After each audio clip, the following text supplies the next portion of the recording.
아니 이 사진이 여기 왜? 이건 내 어림적 사진인데. 쾅! 강남 삼성동 대저택의 현관문이 거칠게 열렸습니다. 검은 정장을 입은 남자가 수사관 10명을 이끌고 들이닥쳤습니다. 서울중앙지검 검사 윤태민. 거실 한가운데 온몸에 용문신을 한 남자가 소파에 앉아 있었습니다. 최민석 씨, 사기 혐의로 체포합니다. 수갑을 채우려던 바로 그 순간 윤 검사의 시선이 거실벽에 걸린 액자에서 멈췄습니다. 색이 바랜 오래된 아기 사진. 그 사진을 보는 순간 윤 검사의 손이 심하게 떨렸습니다. 철컥. 수갑이 대리석 바닥에 떨어졌습니다. 얼굴이 새하얗게 질린 채 그는 벽을 짚고 사진을 뚫어지게 바라봤습니다. 이 사진이 왜 여기에? 이 거실에서 마주친 두 사람은 절대 연결돼선 안 될 관계였습니다. 이 놀라운 운명의 전체 이야기가 궁금하시다면 잠시만 구독 버튼을 눌러주세요. 감동과 반전이 가득한 이야기를 매일 전해드립니다. 이제 시간을 되돌려 이 모든 일이 어떻게 시작됐는지 들려드리겠습니다. 사흘 전 서울 서초동의 한 아파트. 29살 윤태민의 생일 아침이었어요.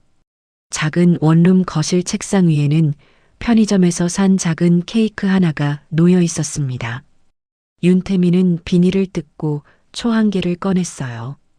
케이크 위에 꽂으려다가 손이 멈췄습니다.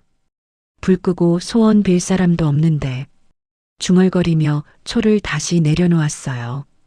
그는 케이크를 그대로 냉장고에 넣고 정장을 챙겨 입었습니다. 거울 앞에서 넥타이를 매며 자신의 얼굴을 바라봤어요. 이제 29인데 여전히 혼자구나. 오전 9시 서울중앙지검 형사 3부. 윤태민은 사무실 문을 열고 들어섰어요. 동료 검사들이 분주하게 움직이고 있었습니다. 윤 검사, 생일 축하해. 저녁에 한잔하자. 선배 검사가 가볍게 어깨를 두드렸어요. 윤태민은 억지로 미소를 지으며 고개를 끄덕였습니다. 복도를 지나가다 한 검사의 책상 앞에 멈춰 섰어요. 모니터 옆에 가족 사진이 놓여 있었습니다. 아내와 아이 둘이 환하게 웃고 있는 사진이었죠. 윤태민은 그 사진을 멍하니 바라봤어요. 자신에게는 그런 사진이 단 한 장도 없었으니까요. 저녁 8시 집으로 돌아온 윤태민. 현관문을 열고 들어서니 텅 빈 방이 그를 맞이했어요. 불을 켜고 재킷을 벗어 소파에 던졌습니다. 침대 옆 서랍을 열었어요. 안에는 사법고시 합격증, 검사 임용장, 대학 졸업장이 가지런히 정리되어 있었습니다. 그 밑을 뒤적거렸어요. 어린 시절 앨범을 찾는 거였죠. 하지만 없었어요.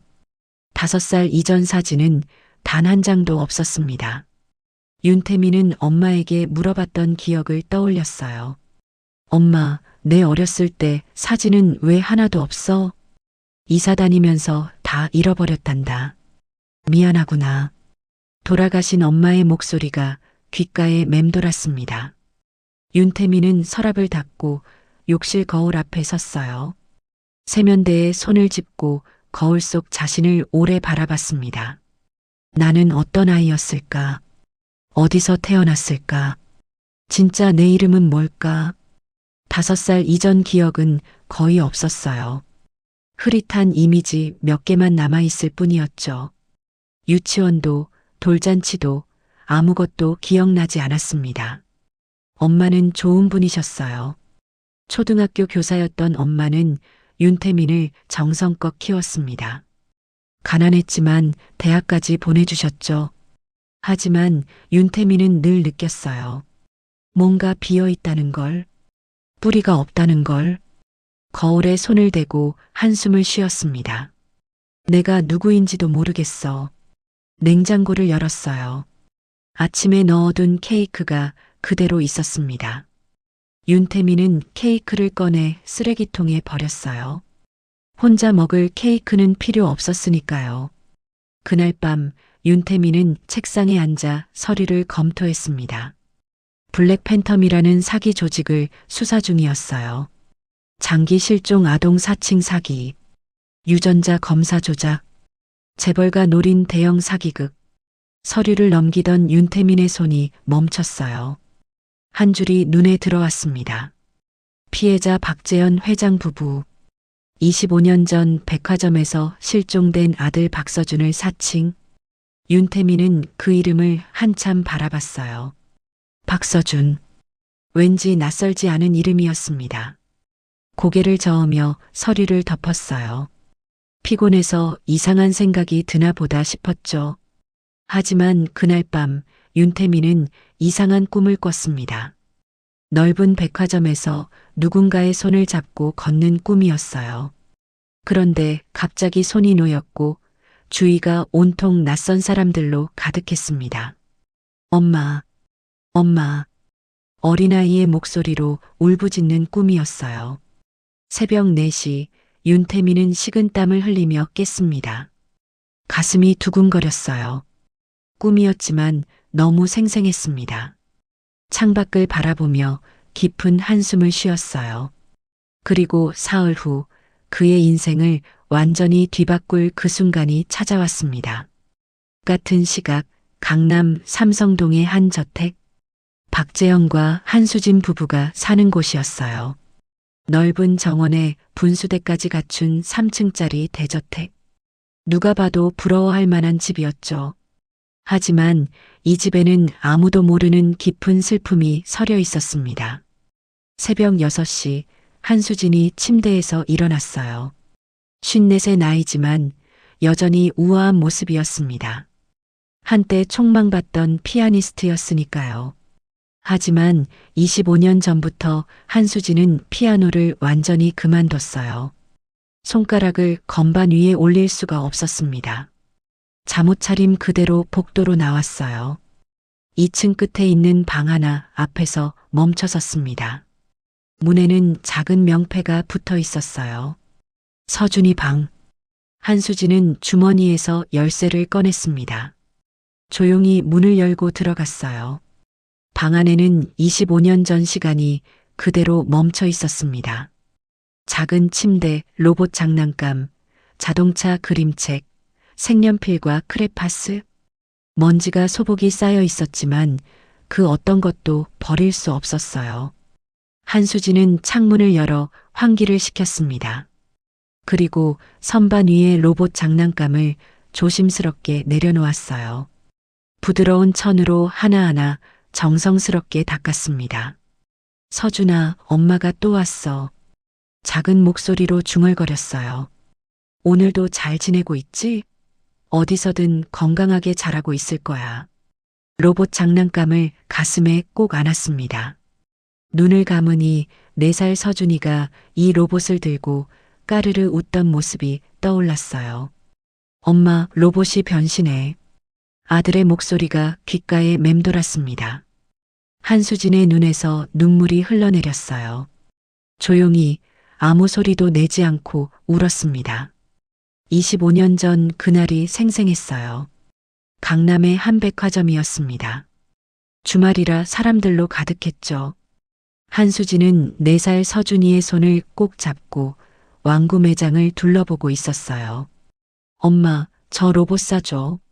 서준이가 장난감을 가리키며 말했습니다. 그래, 엄마가 사줄게. 잠깐만 기다려. 한수진은 화장실에 급히 가야 했어요. 서준이를 왕구 매장 직원에게 잠깐 맡기려 했습니다. 아주머니, 제 아들 잠시만 봐주실 수 있을까요? 화장실 다녀올게요. 물론이죠. 걱정 마세요. 한수진은 서준이 머리를 쓰다듬었어요. 서준아, 여기서 기다리고 있어. 엄마 금방 올게. 응. 화장실을 다녀온 건 불과 5분이었어요. 하지만 왕구 매장으로 돌아왔을 때 서준이는 없었습니다. 제 아들 어디 갔어요? 직원은 당황한 표정을 지었어요. 제가 잠깐 손님 응대하는 사이에 저쪽으로 가는 것 같았는데. 한수진은 미친 듯이 백화점을 뛰어다녔습니다. 서준아, 박서준. 어디 있니? 목이 터져라 소리쳤지만 주말 백화점은 인파로 가득했어요. 아들은 보이지 않았습니다. 경찰이 출동했고 백화점 전체를 수색했지만 서준이는 흔적도 없이 사라져버렸어요. CCTV를 확인했습니다. 50대 여자가 우는 아이의 손을 잡고 백화점 뒷문으로 나가는 모습이 찍혀 있었어요. 하지만 그 여자는 끝내 찾지 못했습니다. 한수진은 로봇 장난감을 다시 선반에 올려놓았어요. 손으로 먼지를 털어내고 정성스럽게 자리를 잡아줬습니다. 미안해, 서준아. 엄마가 잠깐만 기다리라고 했는데 엄마가 너를 못 지켜줘서. 방문을 닫고 나오니 남편 박재현이 복도에 서 있었어요. 56의 나이답지 않게 단정한 모습이었습니다. IT 기업 퓨처테크의 회장이었으니까요. 여보, 또 그 방에. 박재현이 조심스럽게 말했어요. 한수진은 눈물을 닦으며 고개를 끄덕였습니다. 보고 싶어서. 오늘따라 더 보고 싶네. 박재현도 아내의 마음을 알았어요. 자신도 똑같았으니까요. 저녁 8시 넓은 식당. 30명은 앉을 수 있는 긴 식탁이 있었어요. 하지만 박재현과 한수진 단둘만 마주 앉아 있었습니다. 가정부가 정성껏 차린 음식들이 가득했지만 두 사람은 숟가락을 들기조차 힘들어했어요. 갈비찜, 생선구이, 각종 나물 반찬. 풍성한 상차림이었지만 맛이 느껴지지 않았습니다. 여보, 이제 그만 잊읍시다. 박재현이 조심스럽게 입을 열었어요. 25년이나 됐는데. 한수진은 고개를 저었습니다. 어떻게 잊어요? 내가 낳은 자식인데. 어떻게 잊을 수가 있어요? 목이 메인 목소리였어요. 박재현도 더 이상 말을 잇지 못했습니다. 사실 박재현도 잊을 수가 없었어요. 회사에서 큰 계약을 성사시켜도 새 빌딩을 준공해도 마음 한구석은 늘 텅 비어 있었습니다. 부와 명예를 다 가졌지만 정작 가장 소중한 것을 지키지 못했다는 죄책감. 그게 평생을 짓누르고 있었어요. 밤 11시 박재현은 서재에 혼자 앉아 있었습니다. 책상 위에 소주병을 올려놓고 혼자 잔을 기울였어요. 한 잔, 두 잔을 연거푸 들이켰습니다. 지갑에서 낡은 사진 한 장을 꺼냈어요. 서준이의 돌잔치 때 찍은 사진이었습니다. 환하게 웃고 있는 아들의 얼굴. 박재현은 주먹으로 가슴을 쳤어요. 술 때문인지 눈가가 붉어졌습니다. 미안하다, 서준아. 아빠가 너를 못 찾아줘서. 25년 동안 수십억 원을 들여 전국을 수소문했어요. 사설탐정도 고용하고 텔레비전 실종 프로그램에도 나갔습니다. 하지만 서준이는 흔적도 없이 사라져버렸어요. 박재현은 소주잔을 탁 내려놓고 창밖을 바라봤습니다. 서울의 야경이 반짝이고 있었어요. 어디선가 살아있겠지. 건강하게 자라고 있겠지. 스스로를 위로했지만 목소리에는 확신이 없었습니다. 그리고 이틀 후 박재현의 비서실장이 믿을 수 없는 소식을 가지고 왔습니다. 다음 날 오후 박재현의 저택. 쾅! 현관문이 거칠게 열렸습니다. 비서실장이 황급히 뛰어들어왔어요. 회장님 찾았습니다. 도련님을. 박재현의 손에서 커피잔이 떨어질 뻔했어요. 비서실장이 서류를 내밀었습니다. 유전자 검사 99.9% 일치입니다.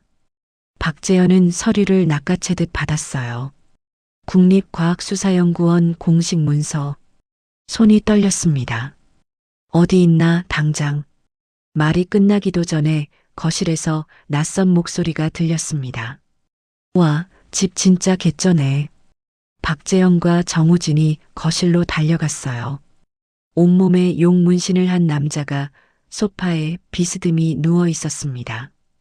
왼쪽 귀에 십자가 피어싱이 번쩍였어요. 찢어진 청바지, 낡은 운동화. 껌을 짝짝 씹으며 천장을 올려다보고 있었죠. 저기, 누구시죠? 박재현의 목소리가 떨렸습니다. 남자가 천천히 고개를 돌렸어요. 그 순간 박재현은 숨이 멎었습니다.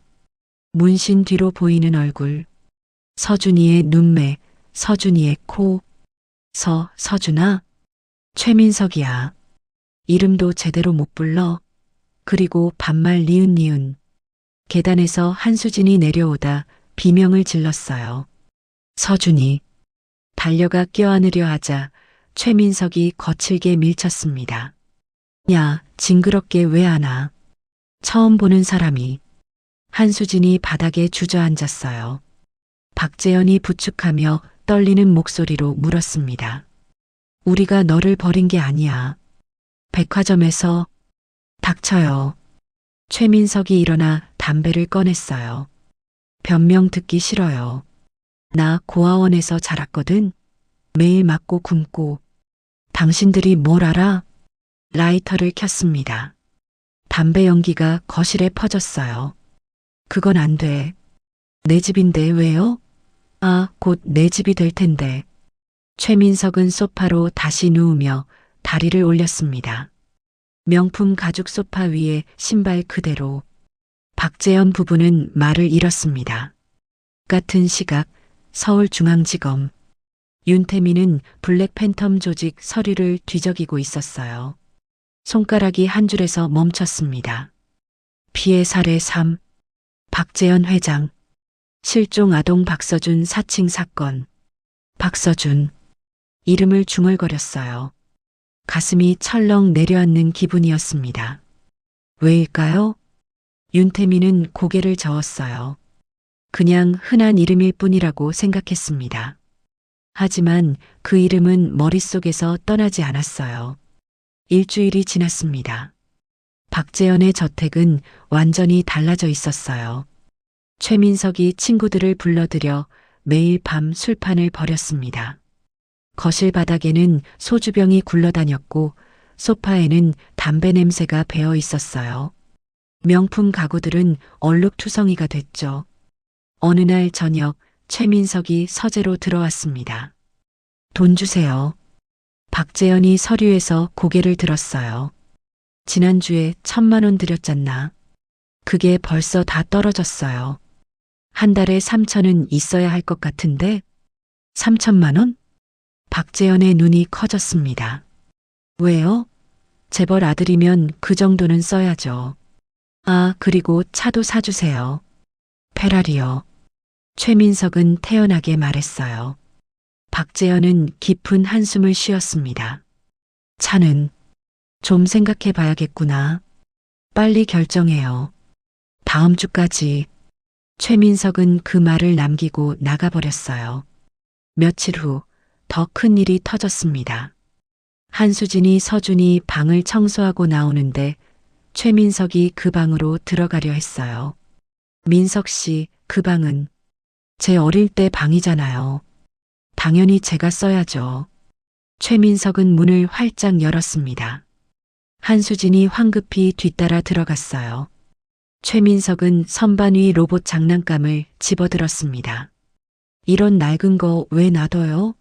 버려야죠. 안 돼. 한수진이 소리쳤어요. 최민석은 로봇을 쓰레기통에 던졌습니다. 한수진이 허겁지겁 주워냈어요. 그럼 다른 방 주세요. 여긴 너무 작아요. 저 큰 방으로 옮길래요. 최민석이 가리킨 곳은 부부 침실이었습니다. 그건 우리가 쓰는 방인데. 그럼 당신들이 다른 데 가면 되잖아요. 박재현이 방으로 들어왔어요. 민석 씨, 그건 좀 싫으면 됐고요. 근데 이거 언론에 제보하면 어떨 것 같아요? 재벌이 친아들 찾고도 제대로 대우 안 해준다고. 박재현과 한수진은 말을 잃었습니다. 그날 저녁 두 사람은 짐을 싸서 2층 끝 작은 객실로 이사했어요. 30년을 함께한 침실을 떠나는 거였습니다. 한수진은 베개를 껴안고 눈물을 흘렸어요. 여보, 우리가 잘못한 걸까요? 박재현은 아내를 안아주었지만 대답할 수 없었습니다. 같은 시각 서울중앙지검. 윤태민은 블랙팬텀 조직원 신문 기록을 읽고 있었어요. 그들이 어떻게 피해자를 물색했는지 자백한 내용이었죠. 오래된 신문 기사 검색, 실종 아동 사건 찾기, 비슷한 나이대 조직원 투입. 윤태민의 눈이 한 줄에서 멈췄습니다. 박서준 사건. 1999년 11월 23일. 강남 백화점 왕구 매장 앞. 어머니 화장실 간 사이 실종. 목격자 진술 50대 여성이 우는 아이 손잡고 뒷문으로 나감. 50대 여성. 윤태민의 심장이 쿵 내려앉았어요. 손이 떨렸습니다. 서류가 바닥에 떨어졌어요. 돌아가신 엄마. 강민지 선생님. 1999년 당시 나이는 정확히 50대였습니다. 설마. 윤태민은 고개를 저었어요. 우연이야. 그냥 우연일 뿐이야. 하지만 가슴이 계속 두근거렸습니다. 서랍을 열었어요. 엄마 유품 중 유일하게 남은 물건. 반으로 찢어진 낡은 사진 한 장. 아기를 안고 있는 젊은 여자. 사진의 반쪽만 남아 있었어요. 엄마는 이 사진에 대해 한 번도 말하지 않으셨습니다. 윤태민이 물어봐도 그저 미소만 지으셨죠. 윤태민은 사진을 오래 바라봤어요. 박서준. 1999년. 50대 여성. 강남 백화점. 모든 조각이 자꾸 맞춰지는 것 같았습니다. 아니야. 윤태민은 사진을 다시 서랍에 넣었어요. 손이 떨려 서랍을 제대로 닫지 못했습니다. 그날 밤 윤태민은 잠을 이룰 수 없었어요. 꿈속에서 또 그 백화점이 나타났습니다. 넓은 왕구 매장. 울고 있는 자신. 그리고 따뜻한 손이 자신의 손을 잡는 느낌. 괜찮아, 아가야. 울지 마. 그 목소리는 엄마였습니다. 새벽 4시 식은땀을 흘리며 깼어요. 윤태민은 창밖을 바라보며 중얼거렸습니다. 설마 내가. 하지만 그 생각을 끝까지 이어갈 용기가 없었어요. 사흘 후 박재현의 서재. 최민석이 소파에 비스듬히 앉아 있었어요. 담배 연기를 내뿜으며 말했습니다. 이제 진짜 얘기 좀 할까요? 박재현과 한수진이 긴장한 표정으로 앉아 있었어요. 회사 지분 30% 주세요. 그리고 강남에 있는 빌딩 3개. 최민석은 종이 한 장을 탁자 위에 던졌습니다. 목록이 적혀 있었어요. 이건 너무. 박재현이 떨리는 목소리로 말했습니다. 왜요? 전 친아들인데. 어차피 나중에 상속받을 거 미리 받는 거죠. 최민석은 껌을 짝짝 씹으며 웃었어요. 일주일 드릴게요. 안 해주시면 기자 회견 열 겁니다. 재벌 회장이 친아들 학대했다고. 박재현은 주먹을 쥐었습니다. 한수진은 눈물을 흘렸어요. 알겠네. 서류 준비하지. 박재현이 무거운 입을 열었습니다. 일주일 후 다시 서재. 박재현은 책상 위에 두꺼운 서류를 올려놓았어요. 회사 지분 이전 계약서, 부동산 등기 서류. 최민석이 빠르게 훑어봤습니다. 오케이. 완벽하네요. 이제 도장만 찍으면 되겠네. 박재현은 떨리는 손으로 금고를 열었어요. 인감도장을 꺼냈습니다. 30년을 쌓아온 모든 것이 이 작은 도장 한 방에 사라지는 거였어요. 빨리요. 뭐 하세요? 최민석이 재촉했습니다. 박재현은 도장을 서류 위로 천천히 내렸어요. 붉은 인주가 도장에 묻었습니다. 바로 그때였습니다. 쾅! 현관문이 부서질 듯 열렸어요. 거기까지다, 최민석. 차가운 목소리가 저택 안에 울려 퍼졌습니다. 박재현의 손에서 도장이 떨어졌어요. 검은 정장을 입은 남자가 수사관 10명을 이끌고 들어왔습니다. 서울중앙지검 윤태민 검사다. 윤태민이 배지를 높이 들었어요. 뒤로 형사들이 쏟아져 들어왔습니다. 최민석이 벌떡 일어났어요. 뭐야, 이게 무슨... 당신을 사기 혐의로 체포합니다. 윤태민의 목소리는 냉정했습니다. 수사관들이 최민석에게 달려들었어요. 비켜, 비키라고. 최민석이 소리쳤지만 순식간에 제압당했습니다. 팔이 뒤로 꺾이며 수갑이 채워졌어요. 이거 나 진짜 아들이라고. 유전자 검사 나왔다니까. 윤태민이 서류 가방에서 파일을 꺼냈습니다. 첫 번째 유전자 검사는 조작됐습니다. 블랙팬텀 조직이 검사기관 직원을 매수해서 샘플을 바꿔치기 했어요. 윤태민이 파일을 박재현에게 건넸어요. 재검사 결과입니다. 최민석과 회장님 사이에는 혈연 관계가 전혀 없습니다. 0%예요. 박재현은 파일을 받아 읽었습니다.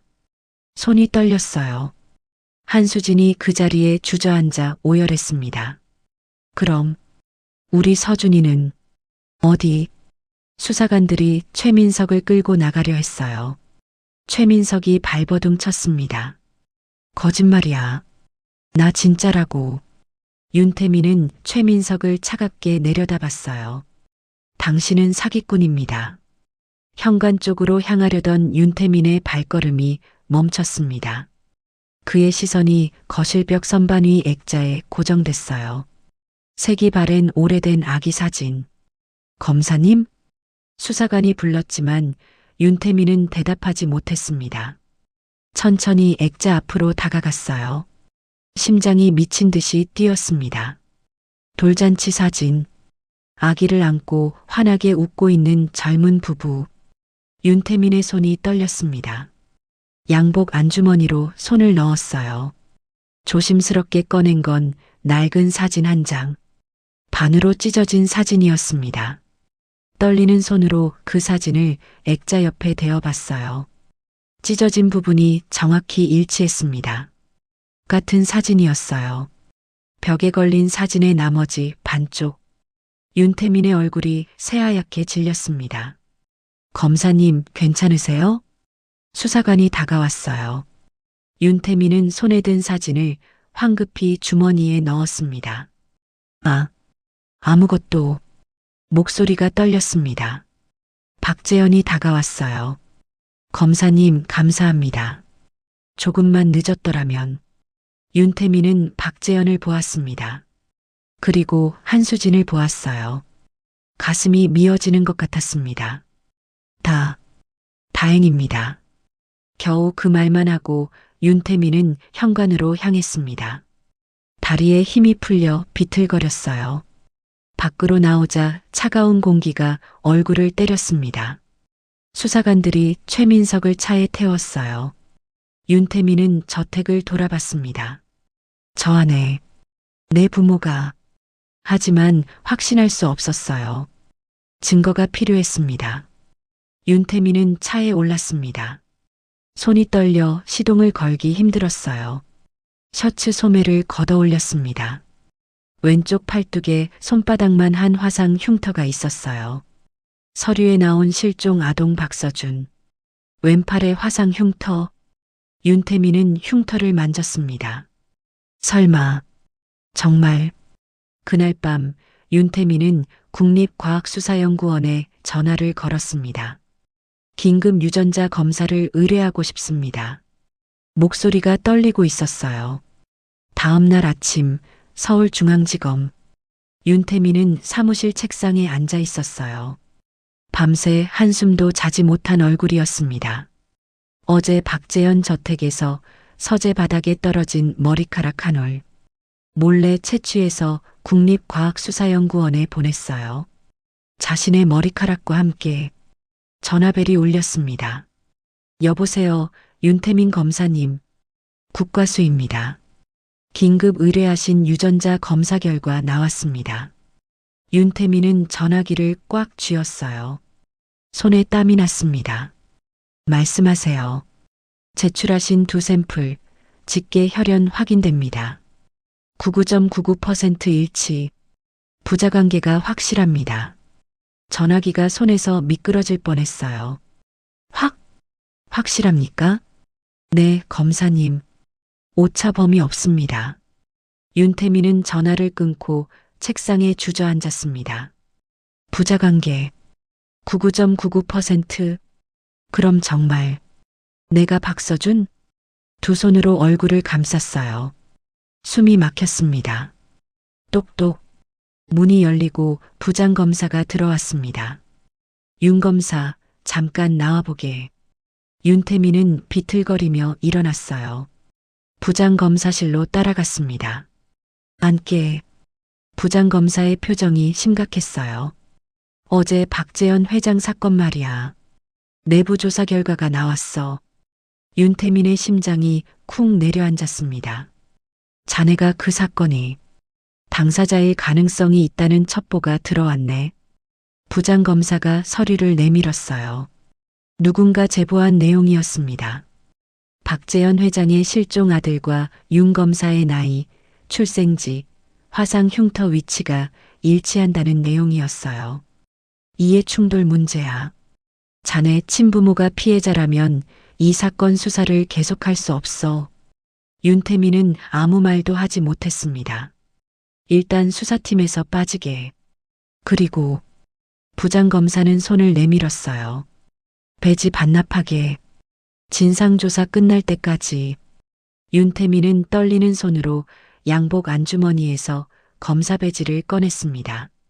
3년 전 받았던 그 배지. 엄마가 그렇게 자랑스러워 하셨던 배지. 책상 위에 배지를 내려놓았어요. 탁 소리가 사무실에 울려 퍼졌습니다. 알겠습니다. 윤태민은 고개를 숙이고 밖으로 나왔어요. 복도를 걸으며 주먹을 쥐었습니다. 동료들이 수군거리는 소리가 들렸어요. 저 사람 무슨 일 있대? 친부모 찾았다며? 검사 그만둔대. 윤태민은 사무실로 돌아와 개인 물건을 정리했습니다. 사법고시 합격증, 임용장, 펜. 모든 게 무너지고 있었어요. 나는 검사 윤태민인가, 실종 아동 박서준인가? 책상에 앉아 두 손으로 머리를 감쌌습니다. 엄마, 왜 말씀 안 하셨어요? 5년 전 돌아가신 엄마. 임종 직전 뭔가 말하려다 끝내 말하지 못하셨던 그 비밀.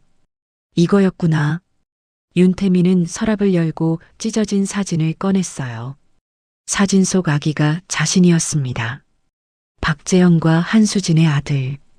그럼 나는 30년 동안 거짓된 삶을 산 건가? 거울을 봤어요. 낯선 얼굴이 보였습니다. 윤태민도 아니고 박서준도 아닌 누구인지 알 수 없는 사람. 검사로서의 정체성도 무너졌습니다. 배지를 반납했으니까요.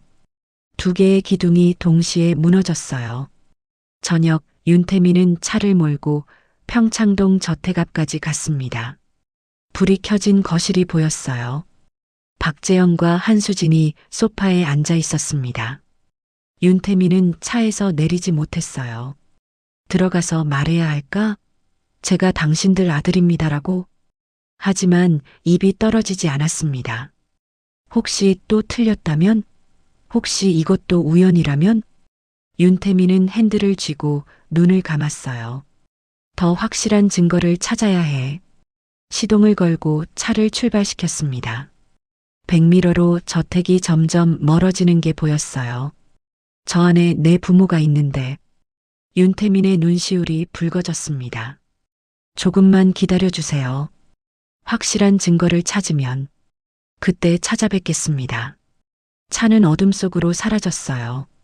그날 밤 윤태민은 집으로 돌아왔어요. 텅 빈 원룸. 아무도 기다리는 사람 없는 집. 윤태민은 침대 밑 박스를 꺼냈습니다. 엄마 유품이 담긴 상자였어요. 5년 전 엄마가 돌아가신 후 한 번도 열지 않았던 상자. 뚜껑을 열었습니다. 낡은 스웨터, 안경, 교사 시절 사진들. 그 밑에 낡은 공책 한 권이 있었어요. 일기장이었습니다. 윤태민은 떨리는 손으로 첫 페이지를 펼쳤어요. 1999년 11월 23일. 오늘 백화점에서 오는 아이를 봤다. 왕구 매장 앞에서 엄마를 찾으며 울고 있었다. 주위를 둘러봤지만 부모는 보이지 않았다. 경찰에 신고하려고 했다. 하지만 그 아이가 내 죽은 아들과 너무 닮았다. 3년 전 교통사고로 잃은 내 서우. 그 아이와 똑같은 눈빛이었다. 신고해야 한다는 걸 알았다. 하지만 손이 움직이지 않았다. 그냥 한 번만 안아보고 싶었다. 단 한 번만. 그런데 아이가 내 품에 안겨 울음을 그쳤다. 나를 올려다보며 말했다. 아줌마, 엄마 어디 갔어요? 그 순간 나는 결정했다. 이 아이를 데려가기로. 윤태민의 손이 떨렸습니다. 페이지를 넘겼어요. 1999년 12월 5일. 죄를 지었다. 나는 남의 자식을 훔쳐온 것이다. 매일 밤 양심의 가책에 시달린다. 돌려보내야 한다고 생각한다. 하지만 아이는 나를 엄마라고 부른다. 나는 이 아이 없이 살 수 없다. 진짜 부모님께 미안하다. 당신들의 아들을 빼앗아서. 하지만 나도 엄마다. 아들을 잃은 엄마의 심정을 이해해 주세요. 당신들의 아들을 잘 키우겠습니다. 이것이 내가 할 수 있는 유일한 속죄입니다. 윤태민은 일기장을 바닥에 떨어뜨렸어요. 무릎을 꿇고 주저앉았습니다. 눈물이 쏟아졌어요. 엄마, 왜 말씀 안 하셨어요? 5년 전 임종 직전. 엄마는 윤태민의 손을 꼭 잡고 뭔가 말하려 했어요. 태민아, 사실은 엄마가. 하지만 끝내 말하지 못하고 눈을 감으셨습니다. 이거였구나. 이 비밀. 윤태민은 거울 앞으로 비틀거리며 갔어요. 거울 속 자신을 봤습니다. 나는 누구지? 윤태민? 아니야. 그건 엄마가 지어준 가짜 이름. 박서준? 그것도 낯설어. 25년 동안 한 번도 불러본 적 없는 이름. 그럼 나는 대체 누구야? 주먹으로 거울을 쳤어요. 거울에 금이 갔습니다. 내 인생은 거짓이었나? 윤태민은 바닥에 주저앉아 머리를 감쌌어요. 엄마를 원망할 수도 없었습니다. 엄마는 자식을 잃은 슬픔에 미쳐 있었으니까요. 하지만 박재현 부부도 똑같이 자식을 잃은 부모였어요. 25년 동안 기다렸을 그 부모. 검사로서 정의를 외쳤던 자신. 하지만 자신의 존재 자체가 범죄의 결과물이었습니다. 나는 범죄자의 아들인가? 책상 위에 있던 법전을 집어던졌어요. 정의, 법, 내가 무슨 자격으로? 그날부터 윤태민은 이틀 동안 집 밖으로 나가지 않았습니다. 전화벨이 울려도 받지 않았어요. 문 두드리는 소리에도 대답하지 않았습니다. 커튼을 치고 어둠 속에 앉아 있었어요. 삶의 모든 기둥이 무너졌습니다. 정체성도 직업도 과거도. 이틀째 밤 윤태민은 일기장을 다시 펼쳤어요. 마지막 페이지였습니다. 2019년 5월 2일. 태민아, 엄마가 곧 떠날 것 같구나. 미안하다. 내게 진실을 말하지 못해서. 너는 엄마가 훔쳐온 아이다.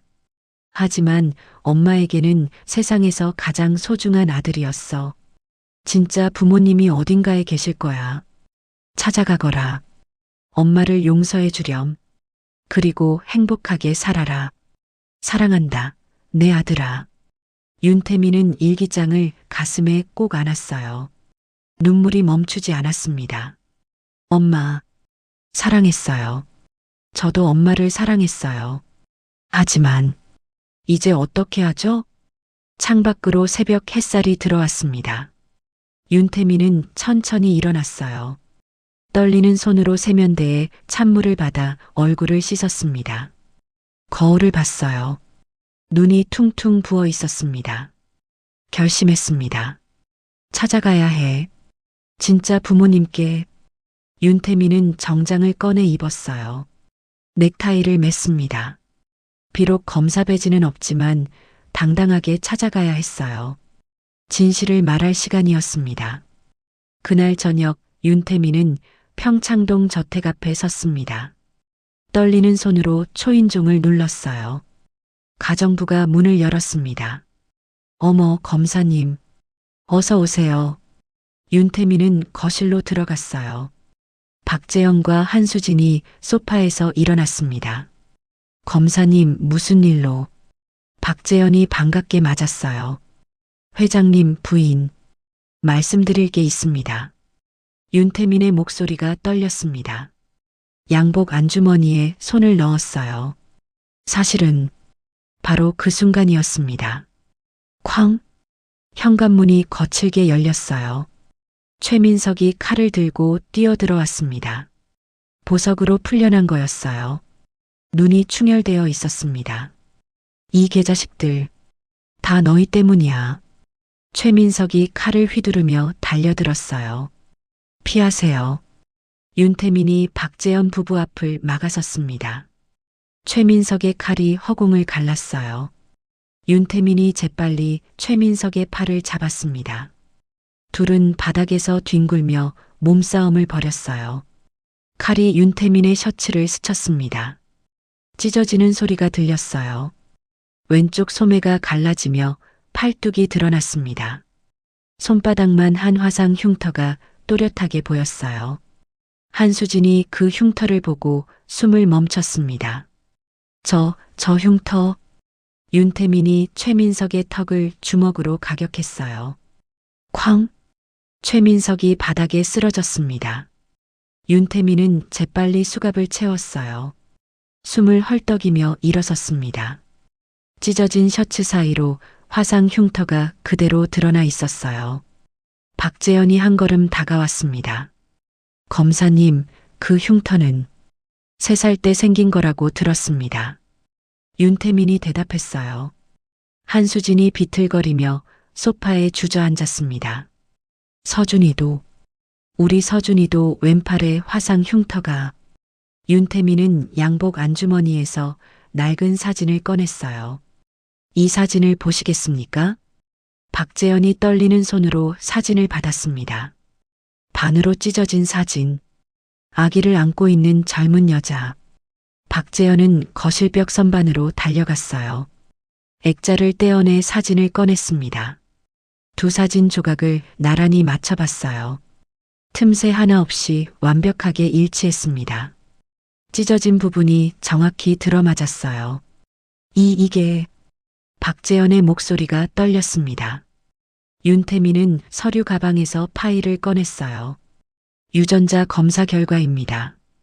회장님 머리카락과 제 머리카락을 국립과학수사연구원에 보냈습니다. 파일을 박재현에게 건넸어요. 99.99% 일치. 부자관계가 확실합니다. 박재현은 파일을 읽으며 손이 떨렸어요. 한수진이 남편 옆으로 달려와 함께 봤습니다. 그럼 검사님이. 윤태민은 깊은 숨을 들이쉬었어요. 제 본명은 윤태민이 아닙니다. 저를 키운 어머니가 지어주신 이름이죠. 목소리가 떨렸습니다. 원래 제 이름은 박서준입니다. 한수진이 비명을 지르며 일어났어요. 서준아, 우리 서준이. 달려와 윤태민을 껴안으려 했습니다. 하지만 윤태민은 한 걸음 뒤로 물러섰어요. 죄송합니다. 저는 아직 준비가 안 됐습니다. 윤태민의 눈에 눈물이 맺혔어요. 25년 동안 윤태민으로 살았습니다. 갑자기 박서준이 되라고 하시면. 박재현이 윤태민의 어깨에 손을 얹었습니다. 천천히 하게. 우리도 충격이 크네. 이해하네. 박재현의 눈에서도 눈물이 흘러내렸어요. 하지만 자네가 우리 아들이라는 게 정말. 한수진이 눈물을 닦으며 물었습니다. 그럼 그동안 어떻게 산 거예요? 윤태민은 양육모 강민지의 이야기를 들려줬어요. 백화점에서 우는 아이를 발견한 것. 죽은 아들과 닮아서 충동적으로 데려온 것. 평생 죄책감에 시달리며 살았지만 진심으로 사랑했다는 것. 그분도 자식을 잃은 엄마셨어요. 박재현은 고개를 끄덕였습니다. 원망할 수가 없군. 우리와 똑같은 아픔이었으니. 한수진도 눈물을 흘리며 말했어요. 그분이 잘 키워주셔서 이렇게 훌륭하게. 윤태민이 말했습니다. 저는 시간이 필요합니다. 천천히 가족이 되고 싶습니다. 박재현이 물었어요.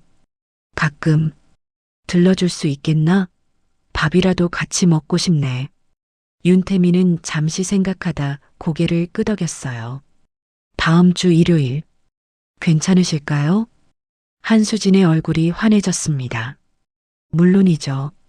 뭐 좋아해요? 엄마가 만들어줄게. 된장찌개요. 윤태민이 미소 지었습니다. 어머니가 제 양육모님이 자주 끓여주셨어요. 알았어요. 제일 맛있게 끓여놓을게요. 일주일 후 일요일 저녁. 윤태민은 평창동 저택 현관 앞에 섰어요. 손에는 작은 꽃다발을 들고 있었습니다. 초인종을 눌렀어요. 한수진이 직접 문을 열었습니다. 어서 와요.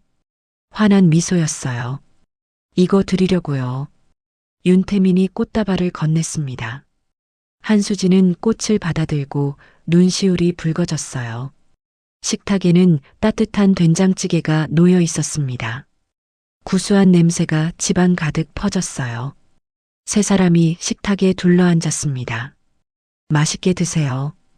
한수진이 된장찌개를 세 사람 앞에 덜어줬어요. 윤태민은 숟가락을 들어 한 입 떴습니다.